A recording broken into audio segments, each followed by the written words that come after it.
안녕하세요. 저는 올해 78세 이석봉입니다. 오늘 여러분께 정말 충격적이고 분노스러운 제 이야기를 들려드리려고 해요. 45년을 함께 살아온 가족들이 저를 요양원에 보내고 제 재산을 빼앗으려고 했던 이야기입니다. 하지만 저는 그들의 치밀한 계획을 미리 알아채고 한 발 앞서 대응했어요. 78년을 살아오면서 가장 큰 배신이었지만 동시에 가장 통쾌한 복수이기도 했습니다. 저는 서울 강서구 화곡동에서 30년째 살고 있습니다. 1993년에 이사와서 지금까지 한 번도 이사하지 않았어요. 아내는 8년 전에 치매로 고생하다가 세상을 떠났습니다. 정말 힘든 시간이었어요.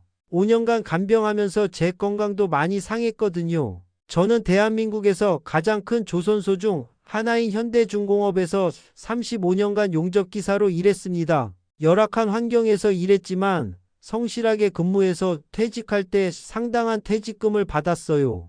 지금도 매월 국민연금과 퇴직연금 합쳐서 380만 원이 나오고 있고 평생 모은 예금이 6억 8천만 원 있습니다. 그리고 무엇보다 제가 30년간 살아온 화곡동 아파트가 있어요. 30평인데 1993년에 1억 2천만 원 주고 샀지만 지금은 7억 원까지 올랐습니다. 아들은 중견 제조업체에서 생산관리팀장으로 일하고 있어요. 올해 52세인데 20년 넘게 한 회사에서 근무하고 있습니다. 며느리는 전직 간호사였는데 결혼 후에는 전업주부로 지내고 있어요. 결혼한 지 25년 됐고 자녀가 둘 있습니다. 큰 손자가 올해 대학교 4학년이고 손녀가 대학교 2학년이에요.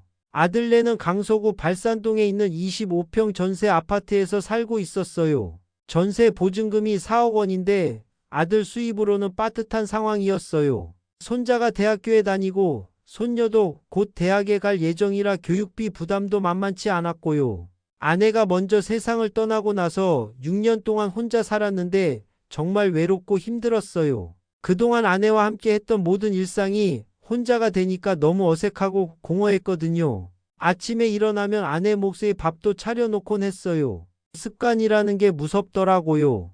그런 제 모습을 본 아들이 2년 전부터 계속 같이 살자고 제안했어요. 아버지 혼자 계시면 건강관리도 제대로 못하실 거고 식사도 대충 드실 텐데 저희가 모시면 훨씬 좋을 거라고 했어요. 며느리도 적극적으로 찬성하면서 아버님 외로우실 텐데 가족이 함께 지내는 게 당연하다며 저를 설득했어요.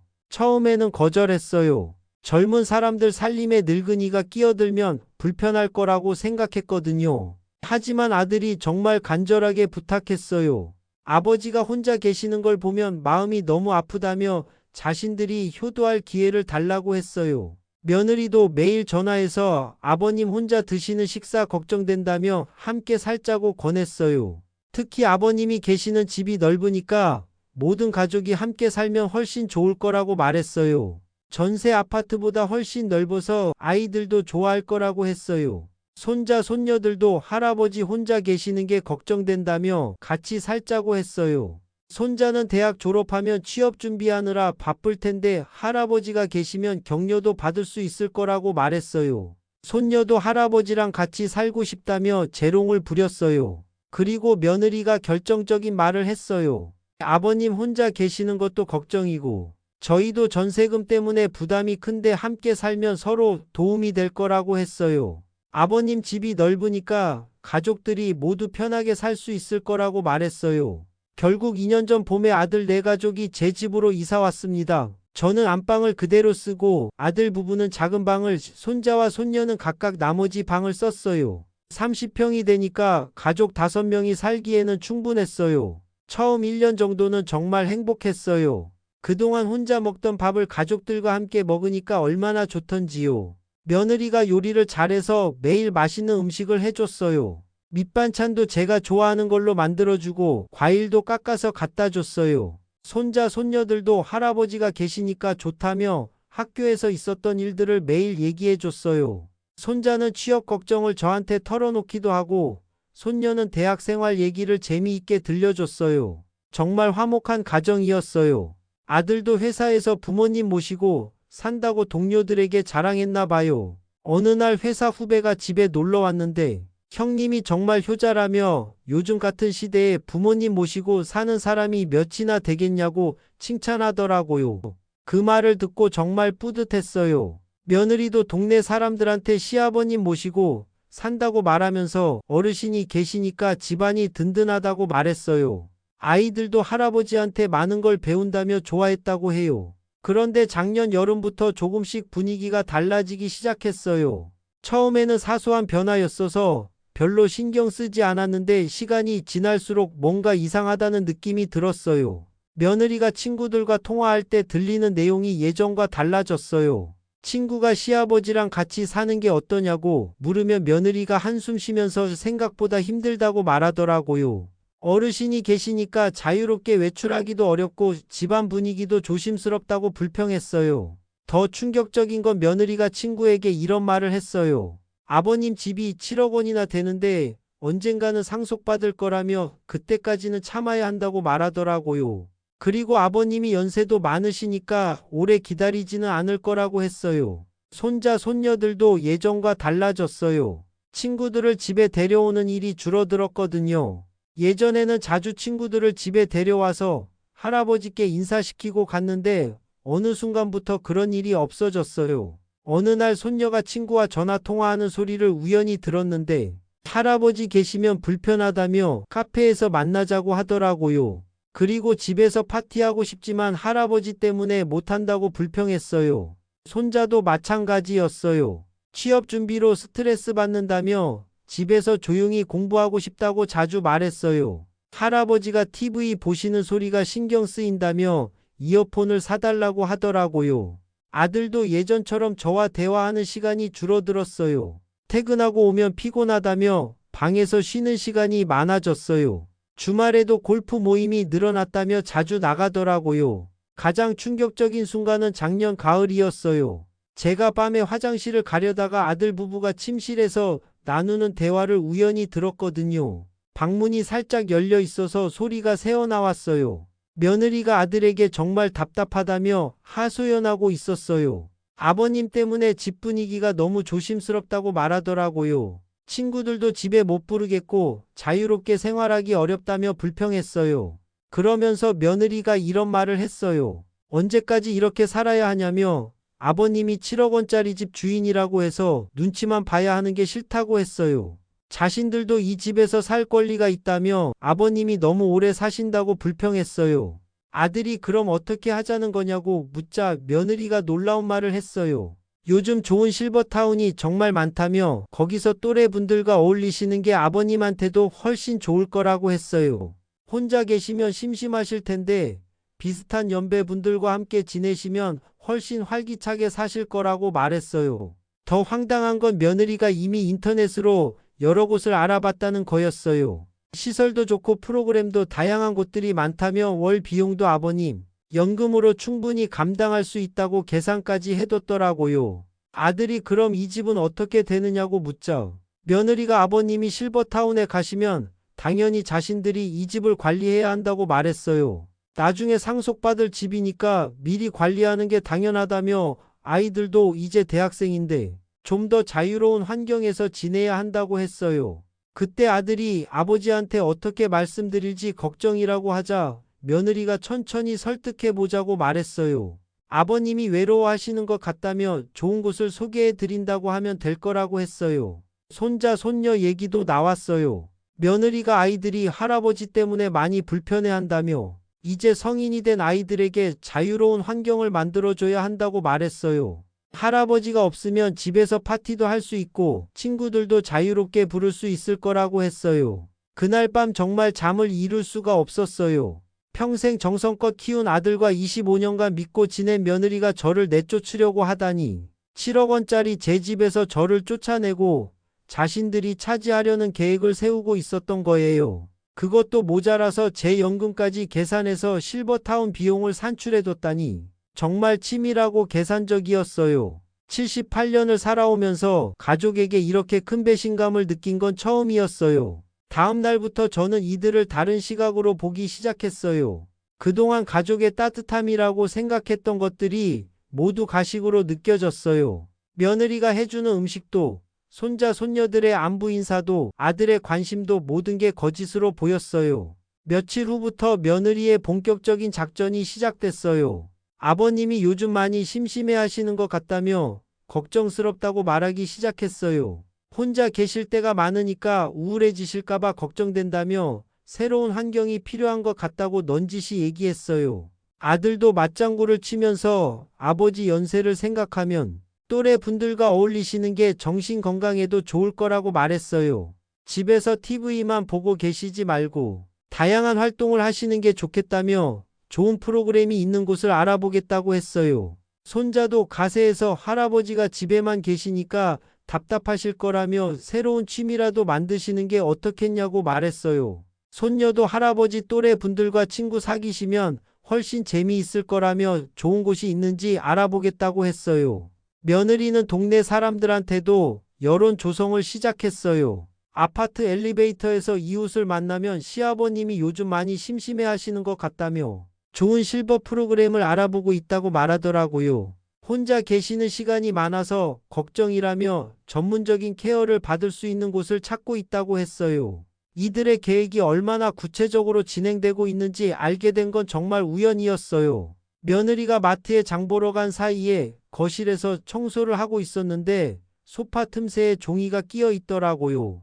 꺼내보니 실버타운 상담 예약 확인서였어요. 며느리가 이미 3곳의 실버타운과 상담 예약을 잡아놨더라고요. 상담 날짜와 시간까지 정해져 있었어요. 그것도 제가 모르게 말이에요. 정말 치밀하게 계획을 세워놨던 거예요. 며느리 방을 청소할 때 더 충격적인 자료들을 발견했어요. 책상 서랍에서 실버타운 팸플릿이 10개 넘게 들어 있었어요.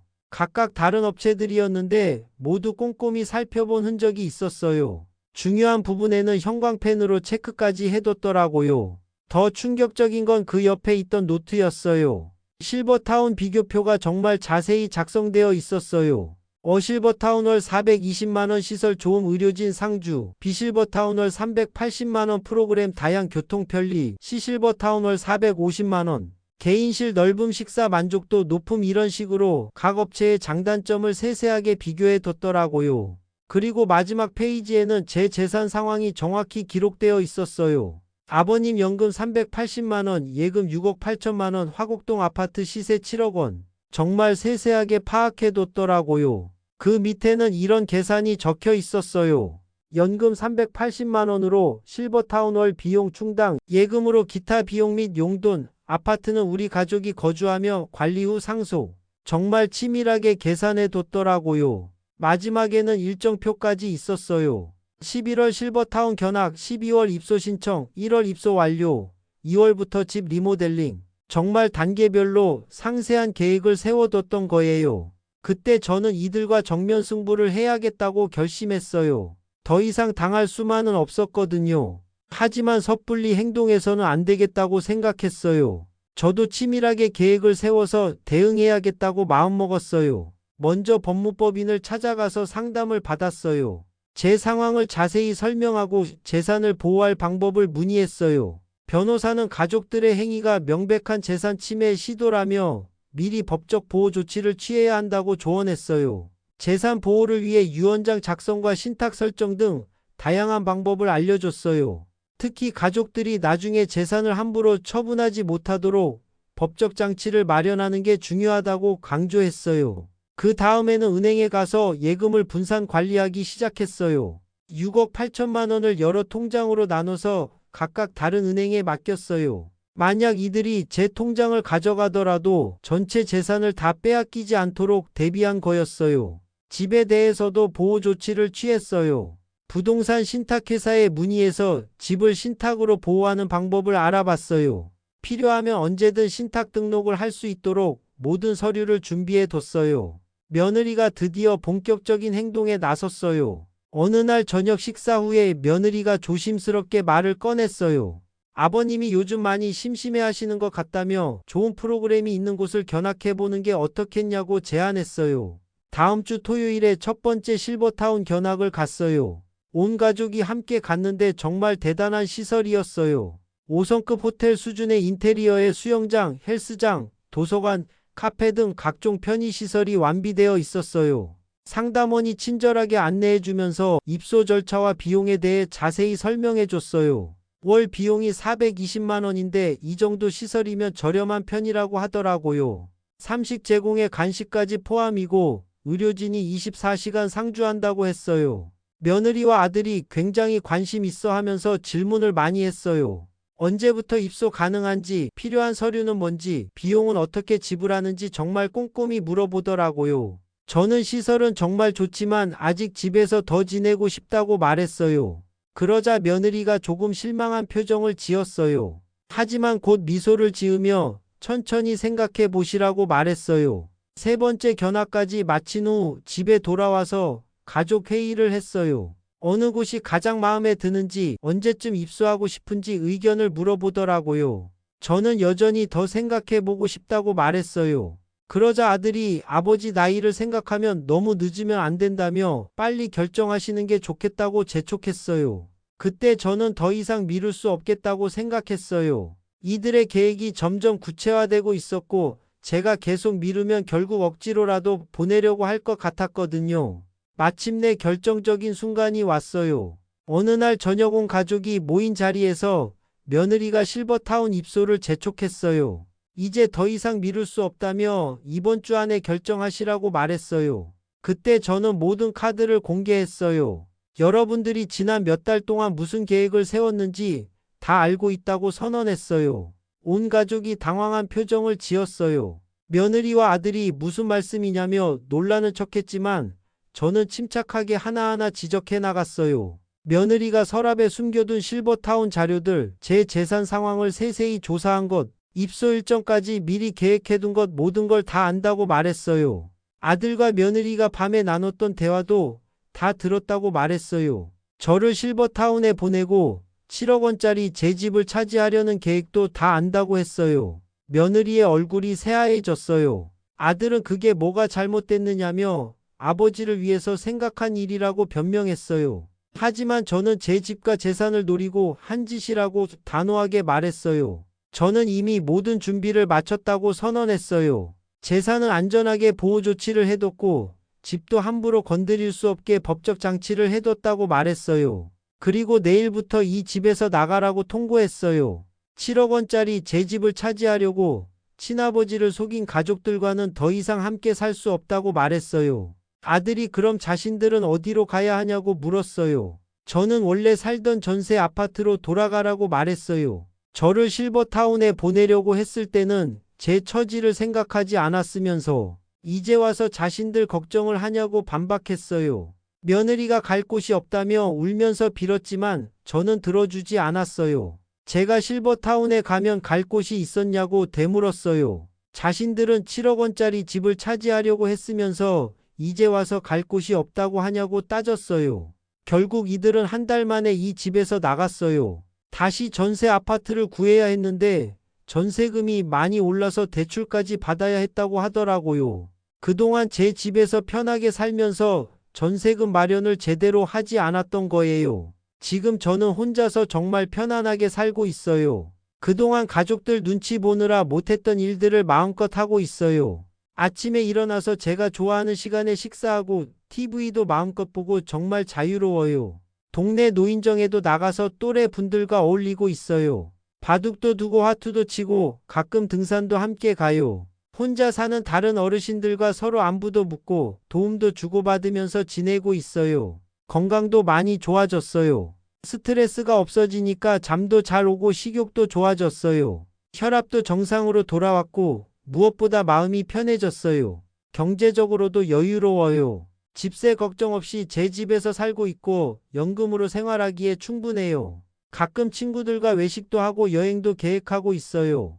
여러분도 가족이라고 해서 무조건 믿지 마세요. 특히 큰 재산이 있으면 더욱 조심해야 해요.